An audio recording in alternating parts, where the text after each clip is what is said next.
Consumer education is important because we do the audit. And the audit is important, right? Because it gives the consumer valuable information about what to do.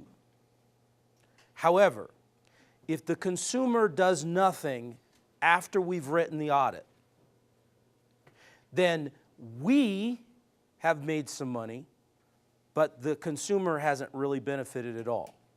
Whether you get paid or you don't get paid, whether you sell the job or you don't sell the job, if the homeowner does nothing with that audit, you've simply wasted paper and time, okay? So it's important. We need to understand what motivates a customer. Comfort. Comfort is an issue. If they're cold, they're motivated to not be cold. Finances. Especially in a down economy, people are very, very interested in saving money. Customers are green conscious.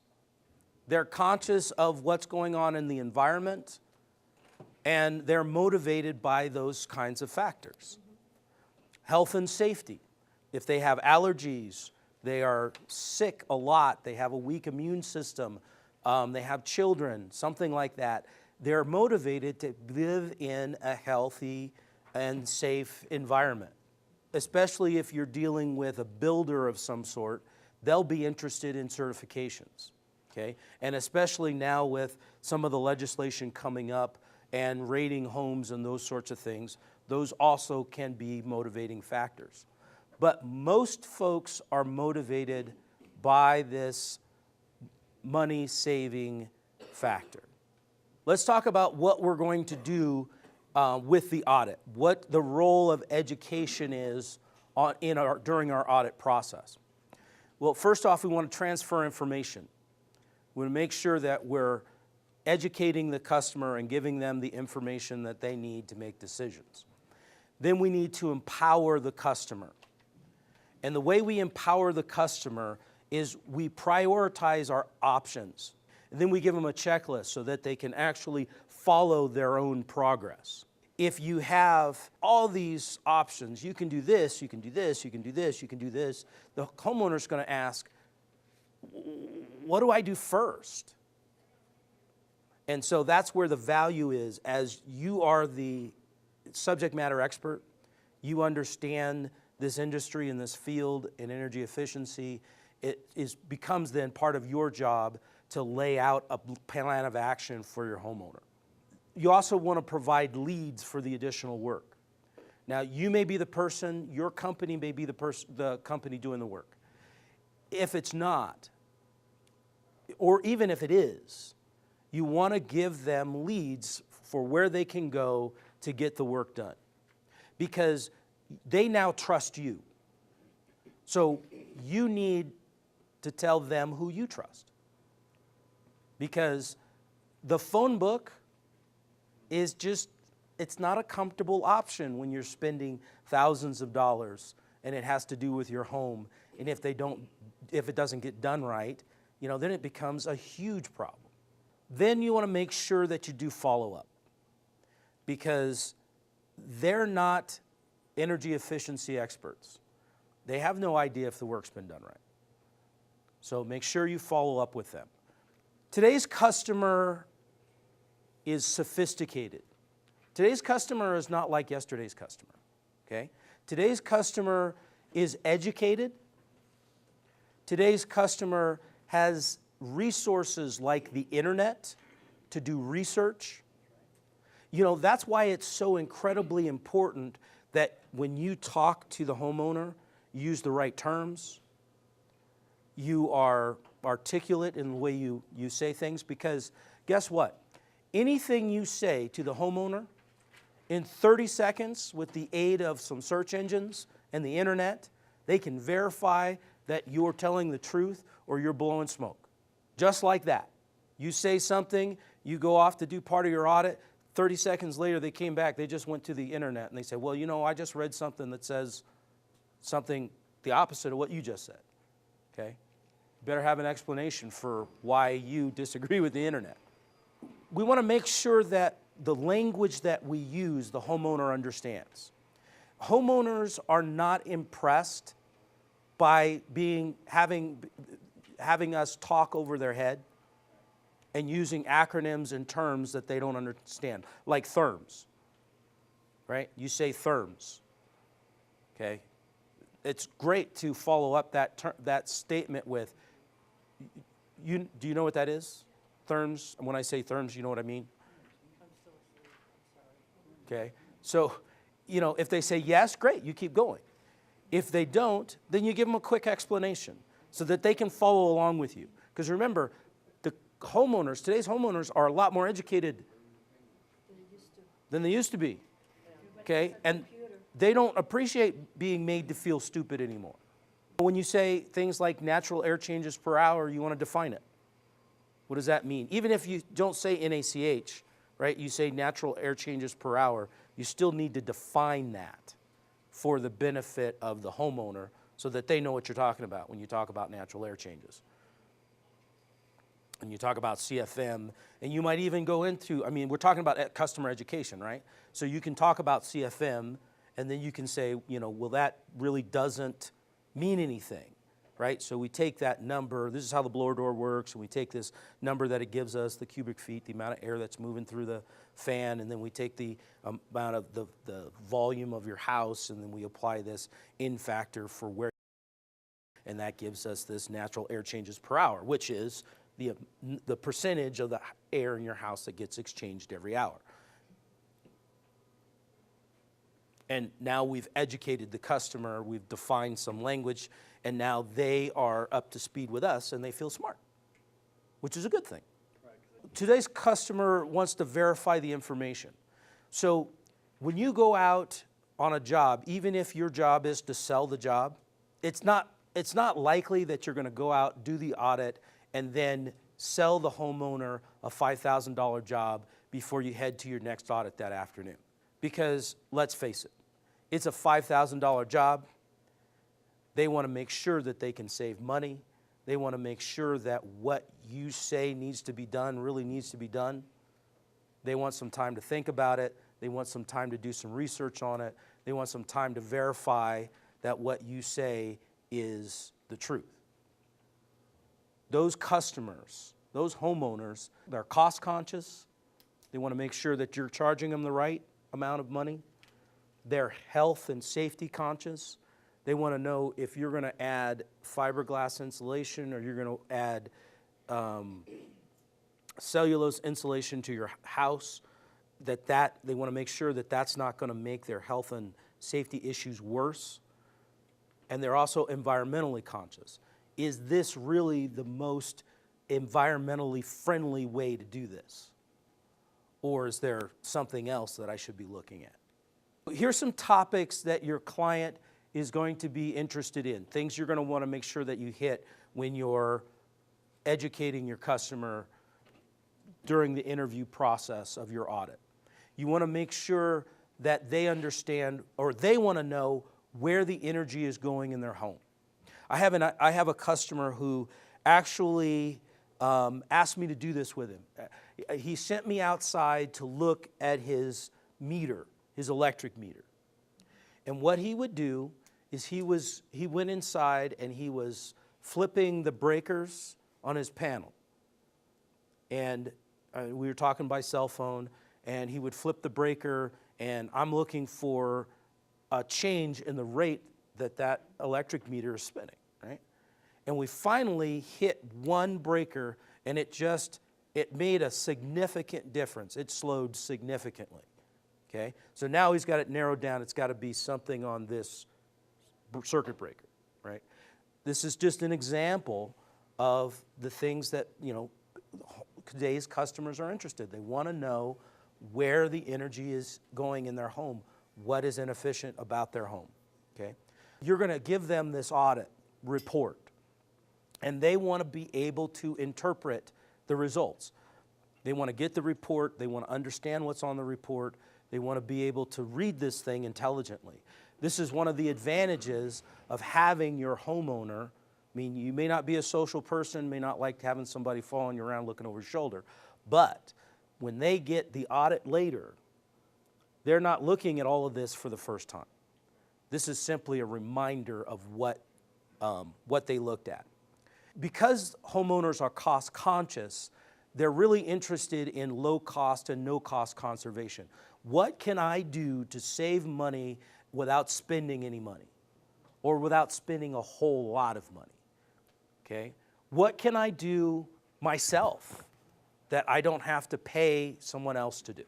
Next, of course, they're interested in energy efficiency measures. We're going to talk about the difference between low cost and conservation and efficiency a little bit later on in the class. But efficiency is technology based. And so they're interested in things like air sealing and weather stripping and insulation and windows and those sorts of things. And they'll say this, right? Sometimes you'll come up and they'll say, you know, how's my attic insulation? How's my attic insulation? You're like, well, you know, it still needs a little bit more. Yeah, I knew it. I knew I needed more insulation, right? So they're interested in those things. They want a guide, right? A checklist. We talked about this a little bit. So, okay, what do I do first? Then what do I do? Then what do I do? And giving them a checklist, having that checklist allows them to track their progress. Okay, they can start here and go there, and they can look back and see how much progress they've made. Of course, again, we go back to the cost conscious. Okay, they want to know about financing and incentives. They may not have $5,000 right now, but they really want to get this done.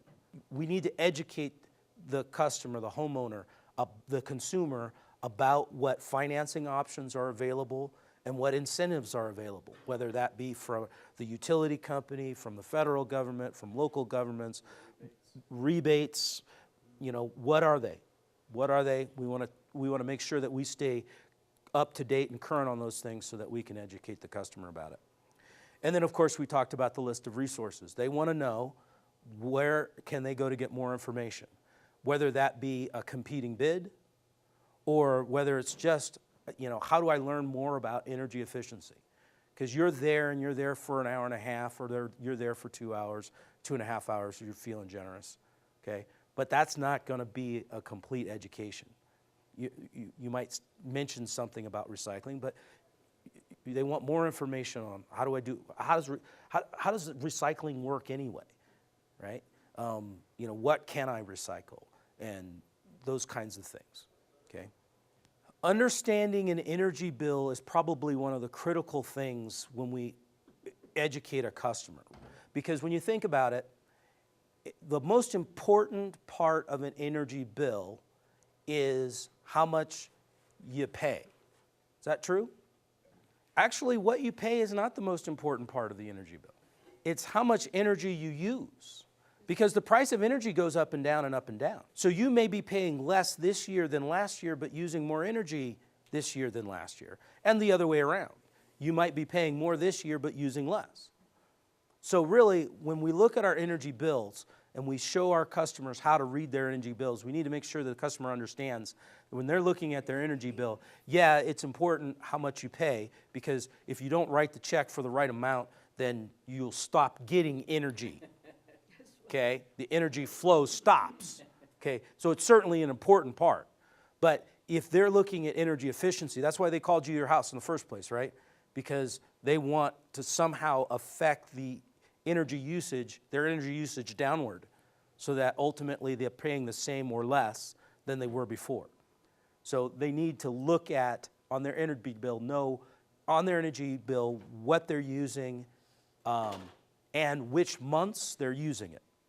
When you look at a typical home and how that home uses energy, you'll notice that 40 to 50% of all the energy used in a home is used to either heat or cool that house. If you look at that and you see that the heating and the cooling make up 40 to 50% of the energy usage of a house, then when we go in and we're trying to save a homeowner money, where's the first place we want to look? So we want to look at their heating and cooling loads, right? What if we can affect and reduce the amount of time that we need to heat the house or cool the house, right, then we can reduce those slices of pie. And that whole pie really gets smaller, okay? So we look at things like the furnace and the air conditioner. We look at things like insulation and air sealing. Programmable thermostats, okay? Yes. So we're looking at those kinds of things because if we can reduce that load, we can reduce those heating and cooling loads, then we can have a major effect on the homeowner's heating and cooling bills, okay? Because that's where most of the money is. Now, there's something else that we also need to understand when we're graphing energy usage, and that's trending, okay? That's the reason why we graph energy usage, because especially in our climate where we have gas, we heat with gas and we cool with electric. When we look at our bills, in the middle of winter, we should have a high gas bill and a low electric bill. In the middle of the summer, it should be the opposite. Our gas bills should be low and our electric bills should be high. That's the natural trend. Before you get to the house and you're looking at the electric bills and you notice that in the middle of winter, there's a spike in the electric bill in December. What does that tell you? It tells you something is amiss. What are some of the things that could be? In the child's room, right, there's some kind of problem with the heating system, right, and your gas heater is just not doing it, and so now they're starting to run electric heaters in the coldest part of the winter. They say, well, you know, my daughter's room is really cold, and so consequently we run these heaters, right? Okay, then you need to spend some time in there trying to figure out what's going wrong with that. Or the homeowner might go, oh yeah, you know, our whole neighborhood, we have a Christmas light display competition, and I've won 5 years in a row, right? And guess what? You instantly know that that spike in electricity is not going to go away, right? So now you're like, well, you know, what kind of light bulbs do your Christmas displays have? You know, are you using LED lights or are you still using those old incandescent bulbs, right? And they're like, well, you know, I got a combination of both. Well, you know, you could save some money if you switched over to all LEDs. LEDs use almost a third the energy of an incandescent light bulb for the same amount of light. Let's talk about conservation versus efficiency. Conservation is behavior-based. Typically, it's free. And it's really the best way to save is to not spend the money in the first place. If you can save $200, that's better than getting a $200 raise at work, right? Because you don't have to pay taxes on the $200, right? That's why conservation is so appealing, right? Because it's money, it's just not spending as much money. Efficiency is actually technology-based. And typically when you look at efficiency options, we prioritize them based on our cost versus savings. So what makes the most economical sense? That's usually what we're talking about when we're talking about efficiency. So let's look at some examples of low-cost, no-cost conservation. Turn the lights off, right? Don't leave lights on all the time. That's behavior-based. During the wintertime, we would open the shades during the day to get our solar heat game and close them at night. During the summertime, you leave the shades closed during the day and open them up in the evening time, you know, when you're there and you can look outside and you see there's something out there you want to see. Using appliances during non-peak loads, that's excellent, right? Taking shorter showers. Washing our clothes in cold water, right? Taking showers instead of baths. Those kinds of things are low cost, no cost conservation. Technology-based energy efficiency measures would include things like CFLs and LED light bulbs, shower heads, and making sure that all of our faucets and things have aerators on them, programmable thermostats, insulation, weather stripping, upgrading our furnace, all of those things, plus solar panels and wind options and geothermal options, all of those things are all technology-based. When you have like major appliances, things like furnaces and water heaters, when do you start to replace those things? So you'd actually do a calculation based on how much the appliance costs, how much the appliance will save you, and that will start telling you things like how quickly a particular appliance is going to start paying for itself. So you'll start using some of those. Remember when I said efficiency-based or technology-based efficiency measures, we usually prioritize those based on financial return, because those things cost money. You have to put money out In the front, yeah. in order to save money. So you have to start looking at those financial returns in order to know whether certain measures actually make sense for a particular customer. Let's look at the actual audit report. Let's look at the anatomy of an audit report. Our key concepts here are simple payback and energy savings. When we make recommendations, we're going to make recommendations on our audit report.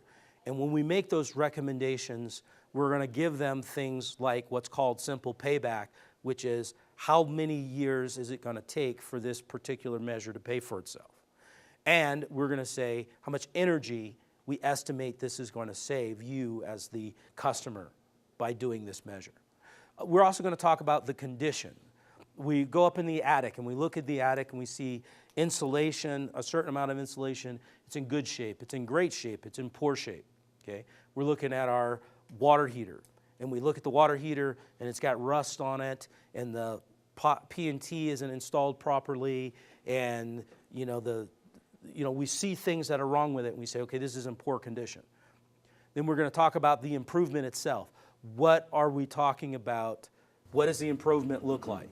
Okay, what is it going to do? What are the details of it? We're going to add insulation to the attic. We're going to add R19 to the attic. We're going to blow insulation into the walls. Replace your water heater with a 70-gallon or a water heater that's 90% efficient, those kinds of things. Then we're going to give an estimation of the cost, because a homeowner wants to know about how much is this going to cost me. On the audit, we're going to list off rebates. These are the rebates that are available for these measures that we're recommending. Then we want to make sure that the homeowner can interpret the audit, because, like I mentioned before, the audit really doesn't have any value if the homeowner can't read it. The homeowner doesn't know what he's or she is supposed to do as a result of it. So we want to make sure that we leave enough time to educate the customer. What I always like to do when I was working in the field is, once you send the audit report to the customer, call the customer, find out, first off, did you get the audit? Yes, I got the audit. Okay, have you looked at it? Yep, I looked at it. Do you have any questions? If there's something in particular about the audit, something that you wanted them to really look at hard and move on quickly, then talk to them at that point about it. Okay? You remember that your doors didn't have any weather stripping at all. Oh yeah, I remember that. Weather stripping is really easy to install. I would recommend, this weekend that you go down to the hardware store and buy some weather stripping, put weather stripping on the door. Or do you remember we talked about that vinyl vent hose for your dryer? Oh yeah, I remember that. Did you get a chance to replace that? No, I haven't. I completely forgot about it. You really need to do that. That's really important. So take the time to educate the customer. Make sure that they understand all of the language that's on the audit, because you're going to have some of those abbreviations and everything. Okay, make sure they understand all those abbreviations. Use visual imagery. That IR camera doesn't just give you a picture for you to look at. You can actually snap digital photos in that IR red through blue spectrum. And those are really powerful photos, especially if they've got a door that's just blowing really bad. Okay, you get a digital photo of the door, and then you have an digital IR photo of the door, and you're putting those in the report, and they're looking at them and they're going, oh yeah, I remember that spot. Oh yeah, that's right. I need to do that. I need to get on that. We want to provide an opportunity for follow-up time, this phone or face-to-face follow-up time that we've been talking about. And then we want to provide collateral information for resources. We want to make sure that we leave them with either a sheet of paper with websites on it or some actual collateral that they can look at and read. Let's just talk a little bit about financial incentives. Energy efficient mortgages, you know, these are kind of in a state of flux, but there are some programs that are kind of coming and going, and what they do is they basically, you go out and you do a refi, a regular refi on your house. And then if you use the money that you cash out of your house to do energy improvements, then they'll do a buy down on your loan rate. So that ultimately, even though you end up owing more money on your house because you did a refi and you took cash out, your payment doesn't change because they've lowered the interest rate so that your payment stays a half a point or whatever, quarter point, so that your payments stay the same. Okay, so that's one. We have a smart climate program, utility rebates, government grants and rebates, as well as the home energy rater program. Okay, these are all different financial incentives. Of course, with the rater program, it's not a direct financial incentive, but it can help you if you're trying to sell the house to get you a higher price than you would normally get, and or help you to sell the house faster than you normally would sell a less energy efficient house. Resources for the homeowner. Remember we talked about leaving things behind, like workbooks and handbooks, providing printed collateral as well as web-based resources. Make sure that the homeowner can get a hold of you, because you as the auditor are a continuing resource for the homeowner themselves. If you're with Excel or you're doing a report for a utility company, usually those companies have collateral that they're leaving with, that they want you to leave with folks. Sometimes there's this thing called a home comfort booklet, okay, that's just got general information. I know the Geo has it, Excel has it, a lot of the utility companies have it, but it's just a general brochure about how to be more energy efficient, okay, leaving these kinds of things with customers. Okay, so ultimately our goal with customer education is to motivate our customer to do something with the information that we've provided them. If we've done our job well, we've given them this information, they now feel knowledgeable about the subject, we've given them a checklist and prioritized options so that now they're empowered, they're able to do things with it. We're following up with them, so we're keeping the motivation, their motivation going, okay? And we've given them additional resources for them to either verify what we have said or for them to learn more about a subject that we didn't cover during our audit and education process.